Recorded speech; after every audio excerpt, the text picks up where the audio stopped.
कश्मीर के पहलगाम में हुए आतंकवादी हमले को लेकर कांग्रेस के वरिष्ठ नेता विजय वडेट्टीवार के बयान पर बवाल मचा है। वडेट्टीवार ने अपने बयान पर स्पष्टीकरण देते हुए कहा कि मीडिया ने मेरे बयान को तोड़ मरोड़ के पेश किया।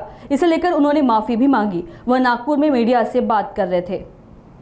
खरं म्हणजे अर्धवट दाखवण्याच्या भरोशावर हे देशामध्ये काहीतरी वेगळं वातावरण निर्माण करून काँग्रेसला अडचणीत आणण्याचं काम त्या ठिकाणी करण्याचं काम काही ठराविक मीडिया ही करते आहे, ती जाणून बुजून करते आहे। आमची भूमिका स्पष्ट आहे। जे आमच्या राहुलजी गांधींनी आमच्या मल्लिकार्जुन खरगे साहेबांनी जी भूमिका मांडली ती भूमिका आमच्या पक्षाची आहे। मी काल बोलताना जे म्हणालो की हे पहिल्यांदा होते आहे की अतिरेक्याने एवढा वेळ मिळाला तर तेवढंच दाखवलं गेलं, पण त्याच्या पुढे जे मी म्हणालो पुन्हा आमच्या सगळ्या चॅनलला माझी विनंती आहे की पूर्ण दाखवा की ह्या वेळेस अतिरेक्यांना शिकवून पाकिस्तानी पाठवलं।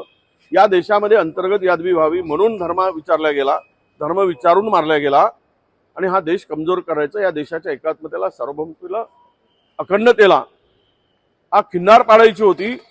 त्यांना त्यामध्ये यश मिळवायचं होतं म्हणून अशा प्रकारचा त्यांनी हे केला। कारण अतिरेक्याला कुठला धर्म नसतो हे मी त्या ठिकाणी म्हणालो, पण त्यांच्या मागे उद्देश जो होता पाकिस्तानचा भारताला कमजोर करण्यासाठी, हा हल्ला भारतावरचा हल्ला होता म्हणून शिकवून पाठवलं। कारण 26 वर्षानंतर पर्यटकावर झालेला हल्ला आहे, हे यश लपवण्यासाठी माझ्या भाषणाला तोडून म्हणून ठेवलं। म्हणून मी या माझ्या बोलण्यामुळे आमच्या ज्या बिचारा इनोसंट आणि निष्पाप लोकांचा बळी गेलाय, त्यामध्ये अतिरेक्यांनी त्यांना मारलंय, त्यांच्या कुटुंबियाला काही वेदना झाल्या असतील तर मी माफी मागेल आणि मी माफी मागतोय।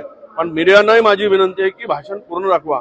अर्धवट दाखवून देशातील लोक दूषित म्हणजे सरकारचं अपयश लपवण्यासाठी हे उलट त्याला त्या पद्धतीनं मोडून दाखवून काहीतरी संभ्रम निर्माण करण्याचं काम होऊ नये। माझी भूमिका ही स्पष्ट होती। अतिरेकी पहिल्यांदा धर्म विचारतायत, अतिरेकांना एवढा वेळ मिळाला, त्यांना शिकवून पाठवलं गेलं आणि या देशामधील दोन धर्मामध्ये भांडणं लावण्याचं काम आणि देश कमजोर करण्याचं काम त्या ठिकाणी त्या पाकिस्तानचा होता असं माझं मत होतं।